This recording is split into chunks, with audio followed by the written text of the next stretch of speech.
Rest doesn't have to be a 4-letter word.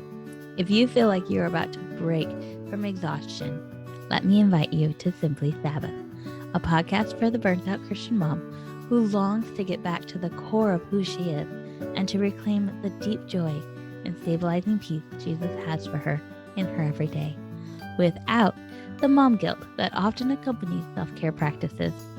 Hi, my name is Rachel Fehrenbach, and I help busy moms just like you add a simple, rest-filled family Sabbath to their week so they can experience a refueling that gives them exactly what they need to live the life that God has called them to.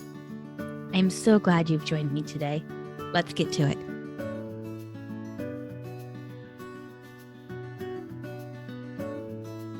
Hey there, we're back today with another friend of mine, Katie Pozzuoli. Thanks for joining us, Katie. Thanks for having me, Rachel. Katie is here today to talk to us about her Sabbath practice in particular and self-care in general. But before we get into that conversation, let me tell you a little bit about her. Katie is a writer helping women adopt sustainable practices of self-care to thrive. No fluff, no guilt fest, no self-obsession, just real self-care for real life. Katie has spent most of her adult life figuring out, with a lot of trial and error, how to be healthy in every area of her life. And as a constant work in progress, she is still figuring it out. Katie finds inspiration in the women around her who work hard and love well, and she especially loves discovering how they build habits of self-care that help them to show up fully alive to the places where they've been called. Katie makes her home in Southeastern Ohio with her husband, 3 children, and their rescue pup. Now, Katie, I want to start with this idea of self-care. Can you share your definition of what it is and why it is so important? Absolutely. Self-care is caring for ourselves. In fact, I like to think of it almost as parenting or mothering ourselves, doing the things that we know we need to do to be healthy in every area of our life. And so I reject the idea that self-care is something that needs to be expensive, that it is pedicures or shopping sprees. I think that self-care is much more the building blocks of what it takes to be a healthy human, getting good rest, taking care of our bodies with movement and with food that feeds us well, turning off our screens from time to time, and connecting with other human beings. I love that definition. It's parenting or mothering ourselves. That's really beautiful. How did you come to that definition? Well, it's something that's evolved as I've been writing about self-care.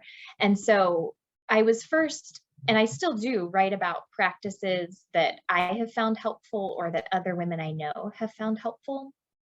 Things like silence and rest and getting outside, solitude. And the more I wrote about these practices, the more I thought, these are really the common sense things that your mom would tell you to do. Turn off your phone, go to bed, eat some protein. And so I have just started to think about it like that. What would my mom say? Or, if you didn't have a great relationship with your own mother, what would your best friend say? What would a nurturing female figure in your life tell you to do right now? That's so good. So as far as self-care goes, are there certain, like when you're thinking about self-care, do you have certain categories? Like, do you think of it in terms of like physical, emotional, spiritual? Like, how do you categorize self-care? Yeah, there's actually a framework that talks about the different aspects of our lives. And so those are social, emotional, physical, vocational, or some people might say financial. So there are different, it depends on who you talk to, but there are 6 or 7 different areas of life where we can't ever find perfect balance, but we can work to bring those areas into better balance. And if any one of those areas is drastically out of balance, that's when we start to feel off in our lives. And so you can think about self-care in those different ways. So would you would you encourage somebody to focus on one area at a time, or would you say pick a couple areas? Like, how would you approach self-care? I think that in anything that we want to change in our lives, or if we're trying to create a new habit, and I think most of self-care is building sustainable habits, I Mhm. think it's best to start with small steps. And so I tend to have an all or nothing personality. And so Me too. I so I want to do a big overhaul. You know, Mhm. when my kids go back to school in the fall, I want to burn everything down and build it from the ground up. But Yep. changing things in that way never lasts more than about a week. And so I think that it would be best if you are in a place where you're thinking maybe self-care is what I need, then I think it would be good to think, what one area of my life, if I could find some improvement, what one area would I focus on? And so I think that's a great idea. Maybe it's that you are eating leftover macaroni and cheese and chicken nuggets off your kid's plate after every meal, and there's nothing wrong with that. But if you find yourself feeling icky about it later, then maybe it's making sure that there's some fruit and vegetable alongside the macaroni and cheese and chicken nugget leftovers. Yeah. Um, but if you're feeling really lonely and disconnected, maybe it's joining a mom's group or finding one friend or trying to connect with a woman from church and building into that social aspect of your lives and your life. And so I think that yeah, you can kind of troubleshoot and start small with, again, baby steps, one small thing at a time. I think that's such wise advice. I know when I'm talking to women about implementing Sabbath into their weeks, they can sometimes get overwhelmed by the idea of taking a full 24 hours off. And so I say, hey, just take an hour, like just put it on your calendar, block out the time, and just do it. And I think the same thing could be true of these self-care practices that we're talking about. And I do believe, and we'll talk a little bit more about that in a second, but I do believe self-care is part of Sabbath. I think they're very interwoven. Um, but starting small, taking small action items so that you can make those steps of progress. I think that's so important and so wise. Do you view self-care as different from Sabbath? Do you see them as being intertwined like I do, or what are your thoughts on that? Yes, I think that they are strongly connected. I think that rest in general is a huge component of self-care. And I think that Sabbath is exactly God's gift to us to say, this is one way to take care of yourselves by taking a Sabbath rest. And so I do think that they're intertwined. And I think that we can implement certain specific practices in our Sabbath to make it even more of a day where we are taking care of ourselves. When you were saying that rest is a part of self-care, it made me think back to that whole parenting aspect of it. I think about like my kids, most of the time when I am telling them things or giving them directive, most of the time it's because I'm trying to mitigate a possible meltdown from exhaustion. It's like, Yeah. don't eat so much candy because we don't want to have a sugar crash. Like make sure you go to bed on time because we don't want you cranky in the morning. Maybe let's step away from the TV because too much stimulation can cause you guys to have nervous breakdowns. um, so all the things. And so I think that's really interesting. I've never really made that connection that I know that we need rest as just a physical, our bodies, in that like machine type mentality, like you need to recharge the batteries type thing. But when you think about it with that parenting lens that you put on it, that we're parenting ourselves, and I think about all the ways in which I try to get my children to rest and how I try to slow them down a little bit because they would just run themselves ragged if they could.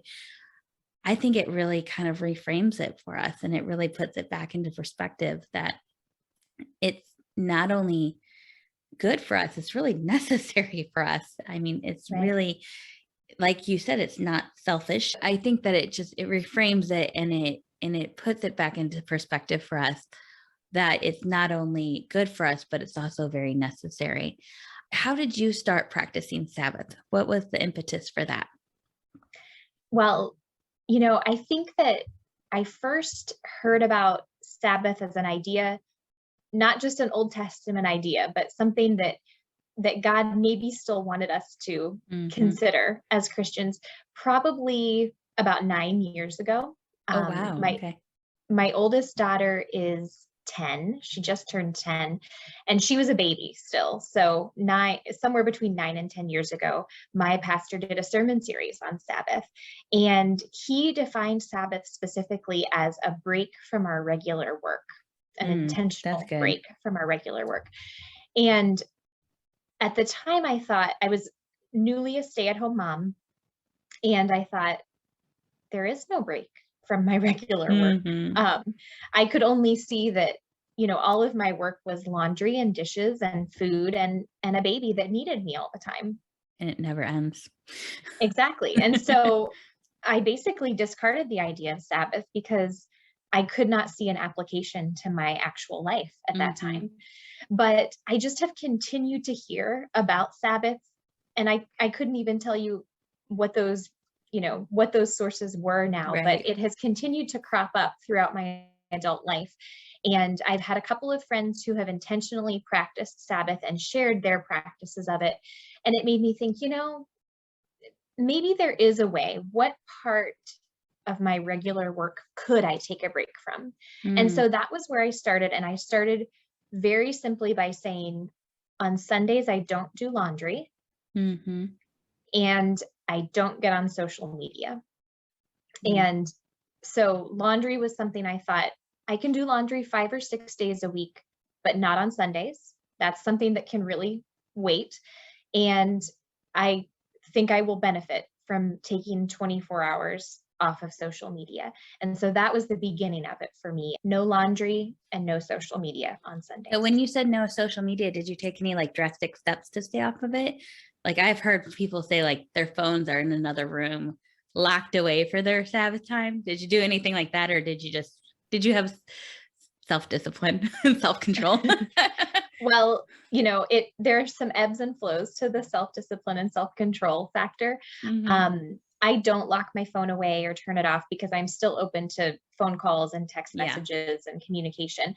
So I think that I did it quietly. I don't think that I told anyone except maybe my husband that I was stepping back from social media. But Okay. what I have found, because I do try to implement social media breaks really pretty regularly. In addition to a Sabbath, I try to take a break a couple times a year for an extended period of time. And so From what I social have media or just in general? from social media Okay. specifically. So I took about 10 days off earlier this summer from Hmm. social media and from my online work. Okay. Um, and so what I have found from those seasons of taking a step back from social media is that I actually love it so much that it it's not too hard for me to maintain. There Hmm. have been seasons where I find, 5 o'clock on Sunday, I'm logging into Instagram. But for the Yeah. most part, it really has been, I have felt that it has been a gift. And so it's Oh, been good. relatively easy to maintain that practice. Did you have you added any other things to your Sabbath in addition to the laundry and social media? Yeah, I have. And so on Sunday mornings, I don't sleep in necessarily. Okay. I think having children may have ruined that for me. Um, My husband and I were just talking about this the other day because I have a few younger siblings that are like in their 20s and they're like unmarried and they sleep until like noon on Saturday. And we're like, oh my goodness, that's like been so long ago since we've been able to do that. Like, will it ever right. come back? I don't know. Yeah, it might be a physical impossibility at this point. So I still get up pretty early, but I stay in bed and I read in bed. And part of the reason I Oh, can do nice. that, it's wonderful. It's one of my favorite times of the week. Part of the reason that I can do that is because my husband does get up and he is with Okay. the kids, and he typically makes breakfast and gets them dressed and ready for Sunday mornings. But then we let them watch cartoons Hmm. and chill out for part of the morning usually as well. So that is one practice. My family and I attend church on Sundays, and that's part of my Sabbath practice. We keep meals usually pretty simple. Something that either is kind of mindless that I don't have to think about, or we have leftovers, or we might eat out. And it's not hard for me. I still stick with no laundry and no cleaning. That's definitely a gift. And I'm not much of a housekeeper, so that one's not too hard for me to stick with. And in the last year, my husband and I have launched an online business, and I have started writing regularly online. And so both of those things I put the brakes on Sundays as well. No writing for the public, and no online work. That's actually a really good distinction that you just made. No writing for the public, especially with having like being in the online business space. It can become very blurred, but even more so, I think, when you are a writer, because I'm guessing, and I would love for you to speak a little bit more to this. I'm guessing that you're probably like me, that I need to write to process my thoughts. And in order, like, there's something restful in that. There's something that reconnects me back to God in doing that. But that's a different kind of writing for me than the stuff I put out on Instagram, the stuff I put on my blog, the stuff I put into materials I'm creating to be, used by other people. Do you find that's the same for you? Yeah. And I will say, in this season of my life, I'm not a big journaler. I have done that more in past seasons. And so most of the writing that I do is for public consumption, but I would make an exception if I were journaling or reflecting in some way. Yeah. Does your husband do anything in particular? Like, you have your reading in the morning. Does he have anything like that? Right now, Sabbath is a practice that is pretty much mine alone. It's not something that our family is implementing together. We're kind of in slightly different places with that right now. So that's actually, if you don't mind sharing, how did you have that conversation with your husband then, if you're not Sabbathing together as a family? I know some of our listeners today might find themselves in a similar situation where maybe their spouse isn't ready to implement that practice for themselves right now. How did you guys approach that? Maybe what was some of the conversations that you had that allowed you to say, this is something I need right now in my life? And how can we make that work within our situation right now? Yeah, that's a great question. So my husband has, a pretty traditional 9-to-5 job that he sometimes works from home and sometimes travels. And so he does have a pretty strict boundary around that. And he generally does not do that work, his typical work, on the weekends. But we are working on a side business online, as I mentioned. And so for him, he will devote a good bit of the weekend to focusing on that and building that business for our family. And so for him, that's kind of what Sabbath is. He's doing something that fuels him, but in a different way. He's great about helping out and giving me a break, and feeding the kids breakfast and getting them ready so that I can have some Sabbath time. And when we started building our business in earnest, I said, I really need a break on Sundays. And so he is respectful of that boundary. And, we might have a couple conversations here and there, but I really do try to limit even business related conversations on Sundays. And so he's supportive of that. And I recognize that we are in slightly different places there, but for him, the biggest thing that he wants to take a break from is his 9-to-5 job. And so he is able to do that on the weekends. And I think that's the freedom in the way that you kind of define Sabbath as being a break from our regular lives, that it kind of opens up the door to even defining what is work and what is rest. And I think too, it's a little bit different for my husband's in a traditional 9-to-5 job too. And, he has time to process his week on his commute that I don't have as a work from home mom. I don't get that time away from the kids and away from anybody else. I mean, he's in the car in the quiet. Sometimes I tell him, I'm like, I'm really jealous of you.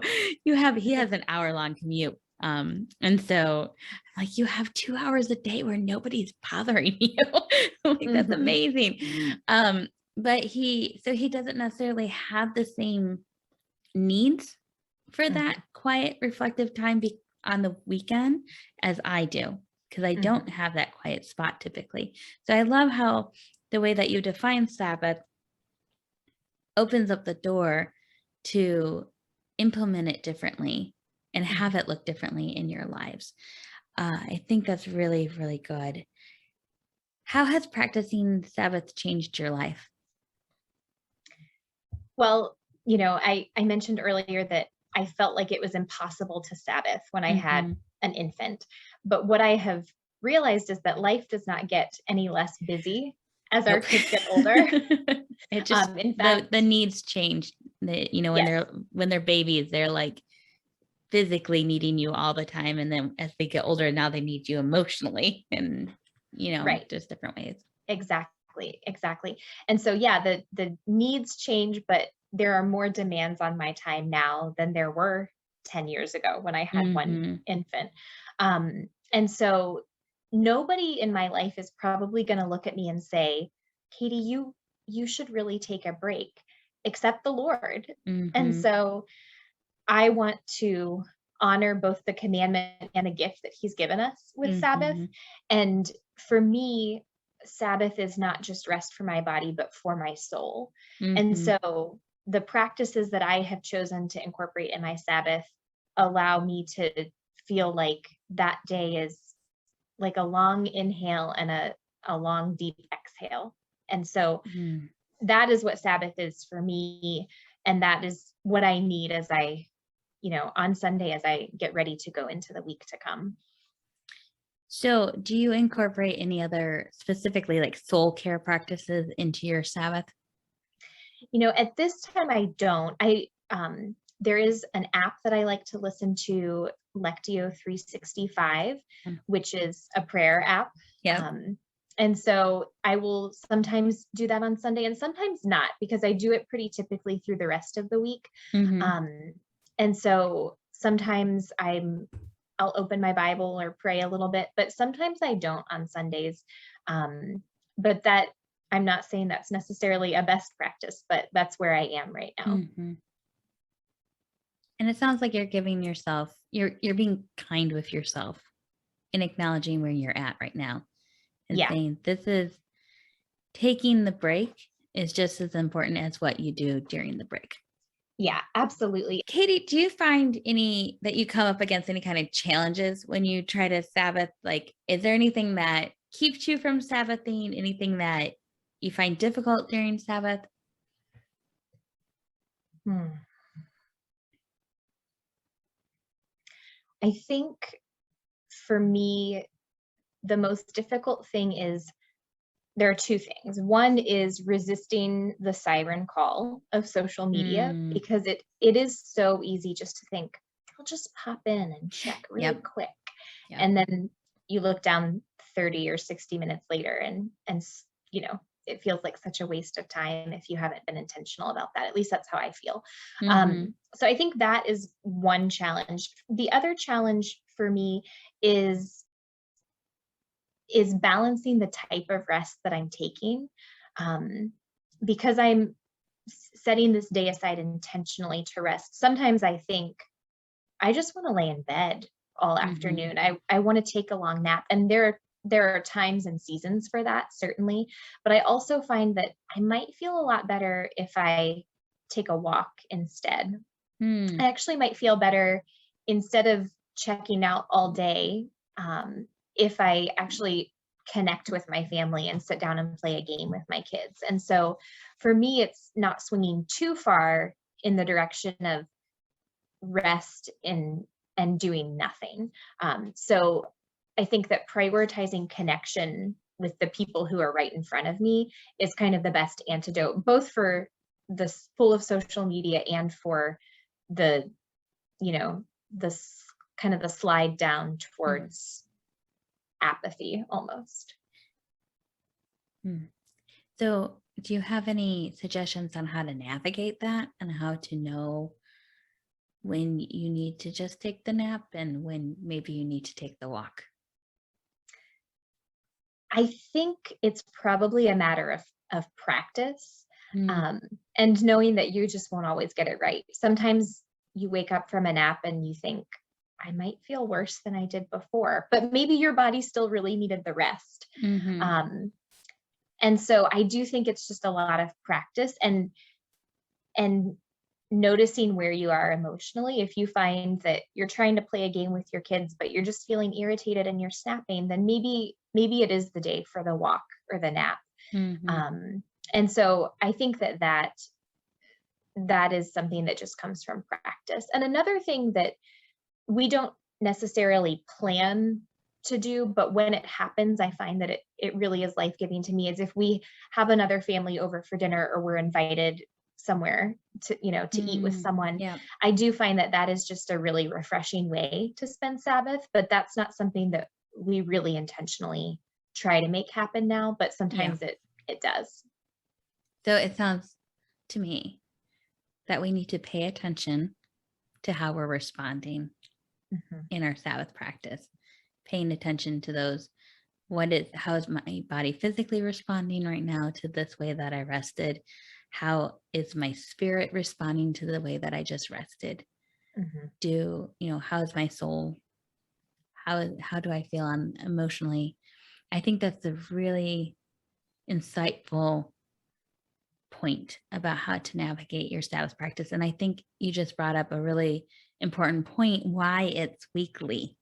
I Mhm. think that sometimes that weekly component of Sabbath can be overwhelming, but I think that there's such a gift in it because it allows for those moments of, hey, maybe this week we didn't get it right, but next week we might do Mhm. better.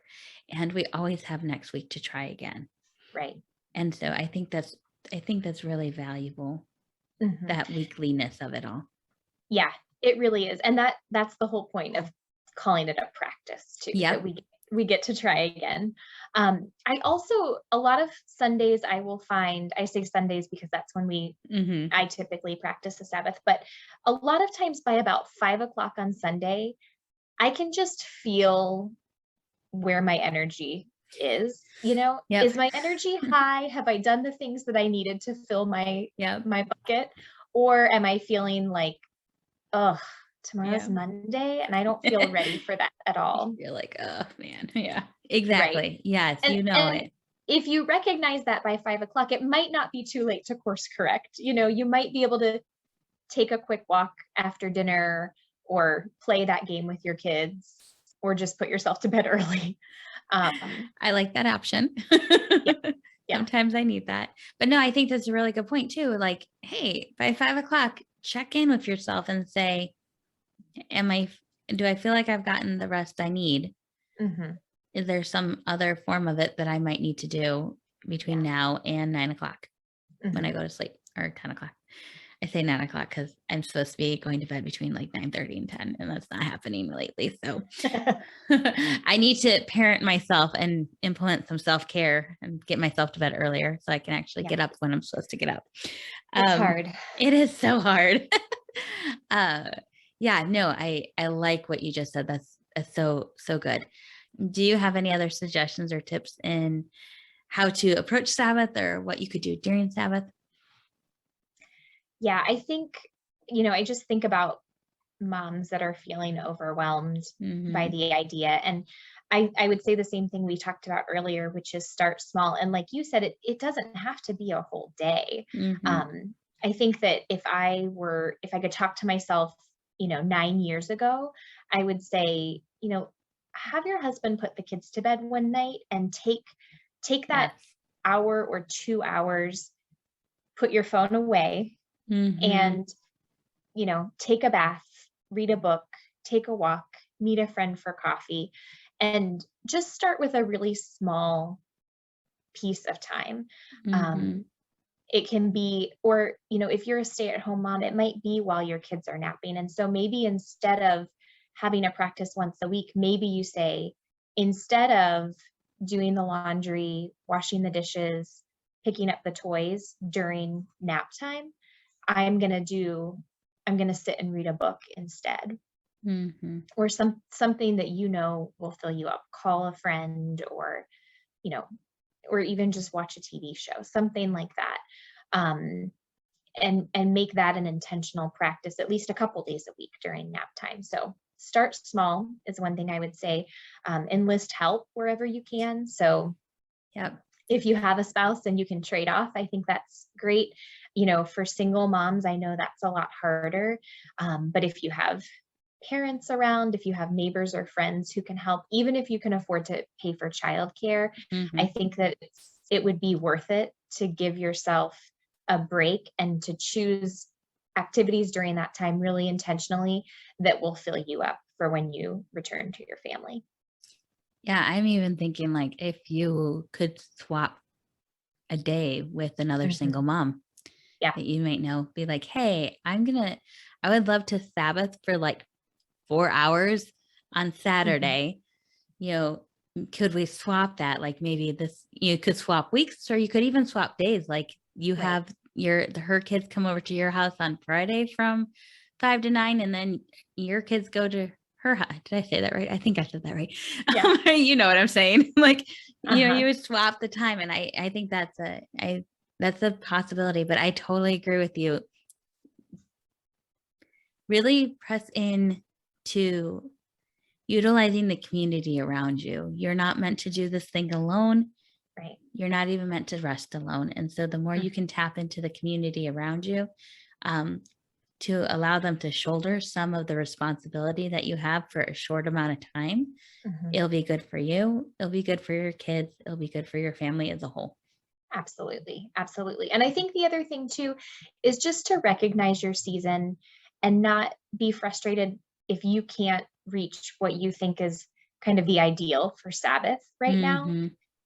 Just give yourself a lot Yep. of grace there. Give your kids and your family grace, and do what you can now, because you have the rest of your life to practice Sabbath, and these are practices that you can build on each other over time. So true. Do you have any favorite self-care practices that you do? So, one thing been talking a lot about, I talked a lot about over the summer, was that social media break that I mentioned. Hmm. And so I do take a regular one day off from social media on the weekends. And I use an app called App Detox. And so that does help me a I've little never bit. heard of that one. App Yeah. Detox? Yeah. It's a free app, and you can tell it like every Sunday, I don't want to be on. And so if you try to open your app, it'll open and then close really quickly. Really? Yes, so it's That's a so good cool. little, yeah, it's a little too easy to go in and override, but it gives you that reminder, like, you know what? Sometimes all you Yeah. need is a pause to think, I Yep. don't think Instagram is gonna fill my soul right now. So anyway, I do that weekly, and then when I have had work, I haven't always worked as a stay-at-home mom, but in seasons that I have worked, then Hmm. I often have worked in social media. And so I have Yeah. worked hard in advance so that I can take off 1 to 2 weeks, usually a couple weeks in the summer and a couple weeks around Christmas, to be really present with my family, and just to, it really does feel like a mental and emotional detox to get off of social media for that long. Hmm. The last time that I did it in June, I I was embarrassed that I continued to feel antsy for a couple of days, and I Yeah. kept finding myself reaching for my phone and wanting to click the app, and then thinking, nope, I'm not doing that now. And for me, what helped was having a book on my Kindle. So when I reached for my phone, I could open the Kindle app instead. I got a lot of Oh, reading that's a good done. one. Sorry, Um, that's a good idea. Yeah. yeah, and so That's a so really yeah, I might have to try that one. yeah. When social media is part of your job, it's Yeah, really hard to draw those lines. it is I so do, hard. I schedule a lot of posts, and I schedule posts for time off as well. So that helps me to feel maybe a little more at ease. And if that's what you need to do, then you can do it. But I do think the next time I take a break, I might just go dark and think the social media world will keep spinning without me. You're right. the social media world is not going to fall apart if you choose to step away from it for a little bit. And neither will the laundry or the dishes or all the things that we think it's just going to fall apart if we take a break. So Right. I think that's a really important reminder to us of that the world will keep on spinning. We will be able to catch up if we need to, but we also can prepare to be off and take a break. Well, Katie, I have really enjoyed our conversation. I think it has been very insightful. I've learned a few things, and I think I wrote down that app detox thing. I'm like, I'm going to Yeah. check that out. And I love the idea of having not an audiobook, but having a book on my Kindle that if I catch myself trying to open social media during my Sabbath, that I could open because I love to read. I love to read. Mhm. And yet I always feel like I don't have enough time. But you know what? If I read for the 10 minutes I scroll on Instagram, I could actually get a book read. Mhm. So I really appreciate this conversation. I think it's been so good and so encouraging. But before we wrap up, I want you to tell us about a resource I know you have for us that could be really helpful. Yes, I have a free resource that's called 5-Minute Self-Care Practices to Cultivate. And so this resource looks at the 7 areas of health that we talked about earlier: social, mental, emotional. And so it breaks down those with really simple, actionable practices that you could look through and think, you know what, I think I need to work on the physical. And so it'll say, Mm. there's a practice that you could select in there that would take you 5 minutes or less, and you could start building a habit with that. So that's available on my website, katiepozzoli.com. That sounds fabulous. I'm going to have to check that out. So it's kind of like a menu of options. Yeah, exactly. That's so cool. I'm going to definitely look into that. Well, Katie, do you mind if we close our time together in prayer? That would be great. Thanks, Rachel. Okay. Father God, thank you so much for today. Thank you for Katie coming on and being so generous with giving us a look into her practice of Sabbath and letting us know the parts that she is that she feels really confident in right now, and the parts that maybe she doesn't feel so confident in. Thank you for her vulnerability and her honesty with that, to remind us that it's a practice.